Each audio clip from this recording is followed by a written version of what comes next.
Hello dear students, in today's lecture we are going to talk about the important cell organelle that's called as the centriole.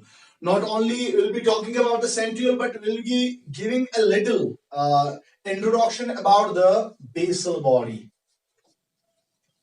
Okay, so in today's lecture we'll be majorly talking about the centriole. Besides we'll be giving a preliminary idea about the basal body. Okay, चलिए जब हम centriole की बात करते हैं, centriole जो होता है it is actually micro cylindrical organelle, micro cylindrical organelle in the cell, यानी कि सेल के अंदर जो ये सेंट्रियोल होता है ये छोटा सा सिलिंड्रिकल स्ट्रक्चर होता है, सिलिंड्रिकल फॉर्म में ये सेल ऑर्गेनेल होता है सेल के अंदर, और ये एक ही नहीं होता है, these are always present in pair, यानी कि सेल के अंदर कितने होते हैं, दो होते हैं, ठीक है, and they are present close to the nucleus, they are present close to the nucleus and they are placed at right angles to each other.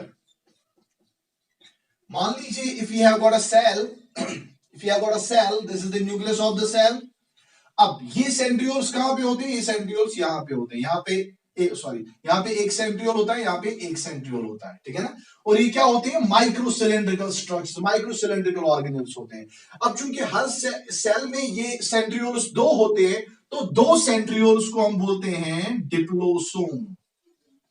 याद रखिएगा, the two centrioles present in a paired form in the cell close to the nucleus at right angles is what we call as the diplosome. Diplo means two, some means bodies. So centrioles are the cylindrical bodies present in pairs in the cell close to the nucleus and they are called as diplosome. Okay. अगर हम centriole की surrounding में देखेंगे, यहां पर जो cytoplasm का part होता है, दिस पार्ट या दिस पार्ट, ठीक है ना, this is the distinctly staining region, यानी कि दोनों सेंट्रियोल्स के सराउंडिंग में आप देख सकते हैं distinctly staining region of cytoplasm, यानी कि ये वाला साइटोप्लाज्म जो है it is clearly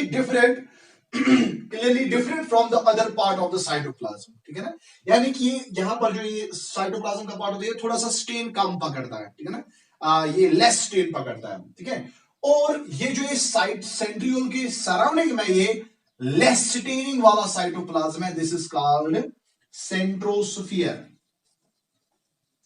You can call it centrosphere, you can also call it kinoplasm or you can also call it cytocentrum. So the less staining region around of the cytoplasm around each centriole is called the centrosphere, or you can call it kinoplasm or you can call it cytocentrum. चलिए, अब ये centriole और plus this centrosphere, centriole plus this centrosphere, इन दोनों को हम इकट्ठे बोलते हैं centrosome. Centrosome, and the centrosome was discovered by a scientist called Bory in 1888. चलिए, I'll make a quick recapitulate of what I have talked about. ठीक है, centriole जो होता है हमेशा सेल के अंदर दो होते हैं, पेयर में होते हैं, और दो सेंट्रियोल जो होते हैं ये न्यूक्लियस के करीब होते हैं at right angles to each other, ठीक है, और ये दो सेंट्रियोल जो होते हैं इनको हम इकट्ठे मिला के बोलते हैं डिप्लोसोम. दो सेंट्रियोल्स मींस डिप्लोसोम, ठीक है. अब ये दो सेंट्रियोल्स जो होते हैं इनके सराउंडिंग में जो साइटोप्लाज्म का पार्ट होता है ये बहुत कम स्टेन पकड़ता है, ठीक है ना, इस वाले पार्ट को हम बोलते हैं सेंट्रोस्फीयर और काइनोप्लाज्म और साइटोसेंट्रम. और centriole plus this centrosphere is what we call as centrosome, and this was discovered by Bory in 1888. चलिए, अब हम आगे चलते हैं सेंट्रियोल में. Centrioles are present in all eukaryotic cells. They are present in all eukaryotic cells except mature RBCs. तो mature RBCs में नहीं होते, ठीक है. इसके अलावा जो हायर प्लांट्स हैं, हायर प्लांट्स जैसे जिम्नोस्पर्म्स हैं, एंजियोस्पर्म्स हैं, तो उन प्लांट्स की सेल्स में भी सेंट्रियोल्स जो है एब्सेंट होते. तो मैं यहाँ पे लिखूंगा जो हायर प्लांट्स हैं लाइक जिम्नोस्पर्म्स एंड एंजियोस्पर्म्स, तो ये ऐसे प्लांट्स हैं, इनकी सेल्स में सेंट्रियोल्स जो होते हैं, सेंट्रियोल्स आर टोटली एब्सेंट। लेकिन जो लोअर प्लांट्स हैं, चाहे आप लोअर फंगई लेंगे या एल्गी लेंगे, तो उन प्लांट्स में क्या होता है, उन प्लांट्स की सेल्स में सेंट्रियोल्स प्रेजेंट होते हैं, ठीक है ना। बाकी सारी यूकेरियोटिक सेल्स में सेंट्रियोल्स प्रेजेंट होते हैं, ठीक है ना, except these higher plants, okay, and mature RBCs, okay. चलिए अब आगे चलते हैं। जब हम सेंट्रियोल का स्ट्रक्चर देखते हैं, यहाँ पे मैंने ऑलरेडी स्ट्रक्चर बनाया हुआ है, सो दैट अब हमारा टाइम जो है वो बच जाए, क्योंकि it will consume a lot more time in drawing this figure. चलिए ये स्ट्रक्चर है किसका, सेंट्रियोल का, ठीक है ना। तो इस सेंट्रियोल के स्ट्रक्चर में मैंने बनाया क्या है, आप ध्यान दीजिए, यहां पे मैंने ऐसे 9 स्ट्रक्चर्स बनाए हैं, जैसे दिस इज 1 2 3 4 5 6 7 8 9, ठीक है ना। तो इन 9 स्ट्रक्चर्स को हम बोलते हैं, इनको हम बोलते हैं माइक्रोट्यूब्यूल ट्रिपलेट्स। याद रखिएगा, बहुत इंपॉर्टेंट चीज, माइक्रोट्यूब्यूल ट्रिपलेट्स। अब माइक्रोट्यूब्यूल ट्रिपलेट्स कितने हैं, दीज आर 9। लेकिन आप देख रहे हैं सेंटर पे कोई ऐसा माइक्रोट्यूब्यूल ट्रिपलेट नहीं है। यहां पे दूसरा एक स्ट्रक्चर है, इसके बारे में हम आगे जाके बोलेंगे। लेकिन आप याद रखेंगे कि सराउंडिंग में, सर्कल में कितने माइक्रोट्यूब्यूल ट्रिपलेट्स होते हैं, 9 माइक्रोट्यूब्यूल ट्रिपलेट्स होते हैं, लेकिन सेंटर पे कोई नहीं होता है, ठीक है। And this arrangement is called as 9+0 arrangement. Most of the time this question has been asked in the entrance examinations कि सेंट्रियोल में माइक्रोट्यूब्यूल्स का अरेंजमेंट क्या होता है। याद रखिएगा, दिस अरेंजमेंट इज 9+0 अरेंजमेंट, यानी कि सर्कल में यहाँ पे 9 माइक्रोट्यूब्यूल ट्रिपलेट्स होते हैं, बीच में कोई नहीं होता। अब आप कहेंगे सर ये माइक्रोट्यूब्यूल ट्रिपलेट्स होते क्या है, ठीक है ना। चलिए मैं थोड़ा सा इसके बारे में आपको बताता हूं, ये माइक्रोट्यूब्यूल ट्रिपलेट असल में होता क्या है। चलिए सबसे पहली चीज, इसको हम बोलते हैं माइक्रोट्यूब्यूल। माइक्रोट्यूब्यूल क्यों बोलते हैं, माइक्रोट्यूब्यूल इस वजह से बोलते हैं क्योंकि ये बना होता है ट्यूब्यूलिन प्रोटीन्स का। याद रखिएगा, माइक्रोट्यूब्यूल सेल के अंदर, इनका बहुत ज्यादा आगे जाके भी आप इनके बारे में पढ़ेंगे, हमें सीलिया फ्लाइला पढ़ना है, बेसल बॉडी पढ़ना है, ठीक है ना, तो स्पिंडल फाइबर्स पढ़ने हैं। तो ये सारी चीजें बने होते हैं किसके, माइक्रोट्यूब्यूल्स के। और माइक्रोट्यूब्यूल खुद किसका बना होता है, ट्यूब्यूलिन प्रोटीन्स का, ठीक है ना। और यहाँ पे सर्कल में आप कितने माइक्रोट्यूब्यूल ट्रिपलेट्स देख रहे हैं, 9 देख रहे हैं, ठीक है ना। अब आपने समझा कि माइक्रोट्यूब्यूल खुद बनाया ट्यूब्यूलिन प्रोटीन्स का, लेकिन ट्रिपलेट्स क्या होते हैं, ठीक है ना। फॉर एग्जाम्पल मैंने यहाँ पे एक माइक्रोट्यूब्यूल ट्रिपलेट को यहाँ पे मैं थोड़ा सा बड़ा बनाता हूँ, दिस इज 1 माइक्रोट्यूब्यूल ट्रिपलेट, ठीक है ना। और इस माइक्रोट्यूब्यूल ट्रिपलेट को हम क्यों बोलते हैं ट्रिपलेट, क्योंकि बेटा इसमें there are 3 subtubules. There are 3 subtubules in this microtubule triplet. Microtubule इस वजह से क्योंकि ट्यूब्यूलिन प्रोटीन का बना है, ट्रिपलेट इस वजह से क्योंकि कितने सबट्यूब्यूल्स का बना है, सबट्यूब्यूल्स, ठीक है ना। कितने सबट्यूब्यूल्स का बना है, 1 2 and 3, and these subtubules are named as subtubule A, subtubule B and subtubule C, okay. तो हर एक माइक्रोट्यूब्यूल ट्रिपलेट में आप देखेंगे यही मैंने नाम दिया है यहाँ पे ABC, हर एक माइक्रोट्यूब्यूल ट्रिपलेट में आपको मिलेंगे 3 सबट्यूब्यूल्स, जिनको हम नाम देते हैं सबट्यूब्यूल A, सबट्यूब्यूल B एंड सबट्यूब्यूल C। चलिए अब यहाँ पे अगर आप ध्यान देंगे, जो यहाँ पे सबट्यूब्यूल A होता है, ये सबट्यूब्यूल A होता है कंप्लीट, होता है कंप्लीट का मतलब कंप्लीट सर्कल होता है, ठीक है ना। लेकिन अगर आप बी और सी को देखेंगे, चलिए मैं इनको यहाँ पे एक बार फिर से बनाता हूं, मान लीजिए ये है ए सबट्यूब्यूल, ठीक है ना। अब जब मैं बी बनाता हूं, बी सबट्यूब्यूल, वो बी जो होता है वो होता है इस तरीके का, उल्टा सी, ये सी शेप का होता है, ठीक है ना। और चलिए ये है बी सबट्यूब्यूल, अब मैं सी सबट्यूब्यूल को बनाता हूं, ये सी सबट्यूब्यूल, ठीक है ना। ये भी क्या है, ये भी सी शेप का है, यानी कि हाफ सर्कल है, लेकिन उल्टा हाफ सर्कल, ओके। तो इन माइक्रोट्यूब्यूल ट्रिपलेट्स में जो 3 सबट्यूब्यूल्स होते हैं, इसमें सिर्फ ए सबट्यूब्यूल जो होता है ये कंप्लीट होता है, सर्कुलर होता है। बी और सी सबट्यूब्यूल्स क्या होते हैं, ये होते हैं सी शेप के, ओके। चलिए सो आप याद रखेंगे that whenever we talk about the structure of the centriole, it's composed of 9 microtubule triplets, and each microtubule is made up of tubulin proteins plus, what does the triplet mean? Triplet means that each microtubule triplet is made up of 3 subtubules, subtubule A, subtubule B, subtubule C, in which A subtubule is complete, B and C subtubules are in C shapes. Okay, चलिए अब दूसरी important चीज, यहां पे बीच में आप एक structure देख रहे हैं, इस स्ट्रक्चर को हम बोलते हैं सेंट्रल हब। क्या बोलते हैं? Central hub. चलिए सेंट्रल हब के का क्या फंक्शन है, चलिए अब देखिए पहले हर माइक्रोट्यूब्यूल ट्रिपलेट को आप देख लीजिए। हर माइक्रोट्यूब्यूल ट्रिपलेट का जो ए सबट्यूब्यूल है, इस ए सबट्यूब्यूल से यहां पर कुछ फाइबर्स निकल रहे हैं, यहां पर ए सबट्यूब्यूल से फाइबर्स, ए सबट्यूब्यूल से fibres, fibres from A subtubule are coming out like this, fibres from subtubule A are coming out, और ये फाइबर्स ए सबट्यूब्यूल से निकल रहे हैं, कहां से, किसके साथ मिल रहे हैं? सेंट्रल हब के साथ मिल रहे हैं। और इन फाइबर्स को हम क्या बोलते हैं? These fibres are called radial fibres. क्या बोलते हैं? रेडियल फाइबर भी बोल सकते हैं या रेडियल स्पोक भी बोल सकते हैं, रेडियल स्पोक भी बोल सकते हैं, ठीक है ना। जैसे आपने साइकिल का टायर देखा होगा, ठीक है ना, साइकिल का टायर जो होता है बिल्कुल वैसा ही स्ट्रक्चर होता है सेंट्रियोल का, उसमें बीच में वो गोटा होता है, ठीक है ना, और फिर वहां से स्पोक्स निकलते हैं, ठीक है ना, वो एंडस को कनेक्ट करते हैं, ठीक है। तो यहां पर भी वैसे ही हर माइक्रोट्यूब्यूल ट्रिपलेट के ए सबट्यूब्यूल से रेडियल फाइबर निकल रहा है, वो कहां से कनेक्ट हो रहा है? सेंट्रल हब के साथ कनेक्ट हो रहा है। ओके, चलिए अब आगे चलते हैं। आप देख रहे हैं कि यहाँ पे और एक स्ट्रक्चर है, हर माइक्रोट्यूब्यूल ट्रिपलेट को यहाँ पे बीच में एक स्ट्रक्चर है जो इन माइक्रोट्यूब्यूल ट्रिपलेट्स को कनेक्ट कर रहा है, ठीक है ना।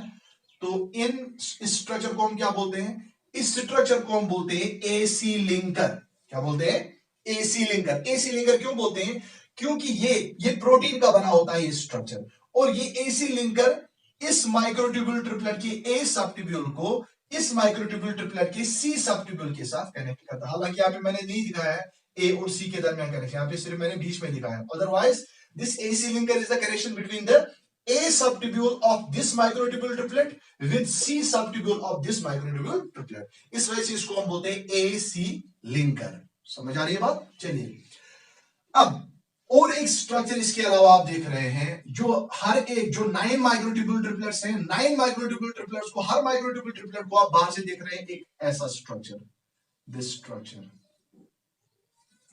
ये वाला स्ट्रक्चर, हर माइक्रोट्यूब्यूल ट्रिपलेट को आप बाहर से स्ट्रक्चर देख रहे हैं, and this structure is called massule, और you can also call it pericentriolar cloud. याद रखिएगा बेटा, तो हर सेंट्रियोल में, हर माइक्रोट्यूब्यूल ट्रिपलेट के बाहर आपको क्या दिखाई देता है? एक राउंडेड स्ट्रक्चर, राउंडेड नहीं बल्कि एमॉर्फस होता है, ठीक है, इसकी कोई पर्टिकुलर फॉर्म नहीं होती है, इसको हम बोलते हैं मैश्यूल और पेरीसेंट्रियोलर क्लाउड, ठीक है ना।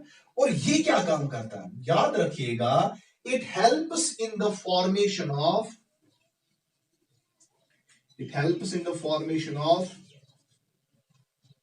अभी मैं ऐसे लिखूंगा, it helps in the formation of microtubule triplets for new centriole, ठीक है ना। अगर सेल के अंदर एक नया सेंट्रियोल बनाना है, ठीक है ना, नए सेंट्रियोल बनाने के लिए हमें किसकी जरूरत है? माइक्रोट्यूब्यूल ट्रिपलेट्स की जरूरत है। तो उन माइक्रोट्यूब्यूल ट्रिपलेट्स को सिंथेसाइज कौन करता है? यही मैश्यूल या पेरीसेंट्रियोलर क्लाउड। याद रखिएगा, मैश्यूल और pericentriolar cloud is important for the formation of microtubule triplets. और अगर माइक्रोट्यूब्यूल ट्रिपलेट्स होंगे तो तब ही हम नया एक सेंट्रियोल बना सकते हैं। हालांकि इस सेंट्रियोल के पास ना तो इसके पास डीएनए है, ना तो इसके पास आरएनए है, फिर भी ये अपनी रेप्लिकेट कॉपी बनाता है, अपनी नई एक कॉपी बनाता है, नई कॉपी सिंथेसाइज करता है। वो कैसे? क्योंकि इसके पास मैश्यूल है, पेरीसेंट्रियोलर क्लाउड है, जो इसको माइक्रोट्यूब्यूल ट्रिपलेट सिंथेसाइज करने में मदद करता है, ठीक है। So this was all about the structure of the centriole. Important thing about this is कि आप इसमें याद रखेंगे कि अरेंजमेंट क्या है, 9+0 अरेंजमेंट, सर्कल फॉर्म में है, 9 माइक्रोट्यूब्यूल ट्रिपलेट, बीच में कोई नहीं है, ठीक है ना। अब इंपॉर्टेंट चीज जो है इस आगे जो हमें पढ़नी है इस सेंट्रियोल में, वो ये है कि माइक्रोट्यूब्यूल, इस सेंट्रियोल का असल में फंक्शन क्या होता है। याद रखिएगा, centrioles act as MTOC. What is MTOC? MTOC means microtubule organizing centers, ठीक है ना। तो सेल के अंदर जो सेंट्रियोल होता है ये एक्ट करता है एज माइक्रोट्यूब्यूल ऑर्गेनाइजिंग सेंटर, ठीक है ना। यानी कि ये माइक्रोट्यूब्यूल्स को क्या करता है, अरेंज करता है, ठीक है ना। हाँ, तो दूसरी इंपॉर्टेंट चीज, जब एक सेल को डिवाइड होना होता है, जब एक सेल को डिवाइड होना होता है, मान लीजिए ये सेल है, ये सेल का न्यूक्लियस है, और मैंने बताया कि यहां पर 2 सेंट्रियोल्स होते हैं, ठीक है, डिप्लोसोम। जब इस सेल को डिवाइड होना होता है तो इन 2 सेंट्रियोल्स के दरमियान डेवलप हो जाते हैं कुछ फाइबर्स, उनको हम बोलते हैं स्पिंडल फाइबर्स। बहुत इंपॉर्टेंट, इनको हम क्या बोलते हैं, स्पिंडल फाइबर्स। अब ये स्पिंडल फाइबर्स भी बने होते हैं किसके, माइक्रोट्यूब्यूल्स के। लेकिन ये बनते कहां से, इसी सेंट्रियोल से बनते हैं। इसी वजह से इस सेंट्रियोल को हम बोलते हैं माइक्रोट्यूब्यूल ऑर्गेनाइजिंग सेंटर। ओके, तो इसका ये मेन फंक्शन है कि माइक्रोट्यूब्यूल ऑर्गेनाइजिंग सेंटर फंक्शन करता है, ठीक है। अब चलिए, हालांकि प्लांट्स में जो है, प्लांट सेल्स, मैंने अभी पहले इंट्रोडक्शन में आपको बताया कि हायर प्लांट्स में सेंट्रियोल नहीं होते हैं, हायर प्लांट्स में सेंट्रियोल नहीं होते, लेकिन फिर भी उनमें स्पिंडल फाइबर्स बनते हैं, ठीक है ना। इसका मतलब ये है कि स्पिंडल फाइबर बनाने के लिए सेंट्रियोल जरूरी नहीं है, अगर सेंट्रियोल नहीं भी होगा तब भी स्पिंडल फाइबर्स बनेंगे, जैसे हायर प्लांट्स में बनते हैं। लेकिन जिन सेल्स में सेंट्रियोल होगा उनमें सेंट्रियोल के जरिए से ही स्पिंडल फाइबर बनते हैं। इसके अलावा ये सेंट्रियोल जो होता है ना, ये बनाता है बेसल बॉडी। क्या बनाता है, बेसल बॉडी। ओके, तो बेसल बॉडी की रिगार्डिंग आप याद रखेंगे, ये बेसल बॉडी असल में होता क्या है। For example, if you have got a cell, this is the nucleus of the cell, and मान लीजिए ये सेंट्रियोल है, ये सेंट्रियोल है, ठीक है ना। कभी कभार क्या होता है, कुछ ऐसी सेल्स आपने देखी होंगी जिनमें सीलिया और फ्लैजिला प्रेजेंट होता है, वो हमें नेक्स्ट लेक्चर में पढ़ना है, सीलिया और फ्लैजिला का स्ट्रक्चर। अभी बहुत सारी ऐसे प्रोटोजुआ देखे होंगे, ऐसी सेल्स हमारी बॉडी में भी ऐसी सेल्स हैं, तो जैसे रेस्पिरेटरी लाइनिंग में ऐसी सेल्स है जिनमें सीलिया होता है, ठीक है ना, या बाकी ऐसी सेल्स है जिनमें फ्लैजिला होता है, ठीक है। तो उनमें वो सीलिया फ्लैजिला बनता कैसे है, ठीक है ना। आपको याद रखना है कि सेल्स में जो ये सेंट्रियोल होता है, कभी कभार क्या होता है, ये सेंट्रियोल जो है it moves close to the cell में, है ना, सेल मेम्ब्रेन, ये कभी कभार इस सेल मेम्ब्रेन के नजदीक चला जाता है, सेल मेम्ब्रेन के नजदीक चला गया, ठीक है ना। और इसके बाद क्या होता है, इसी सेंट्रियोल से एराइज होते हैं फाइबर्स, जिनको हम बोलते हैं सीलिया और फ्लैजिला, ठीक है ना।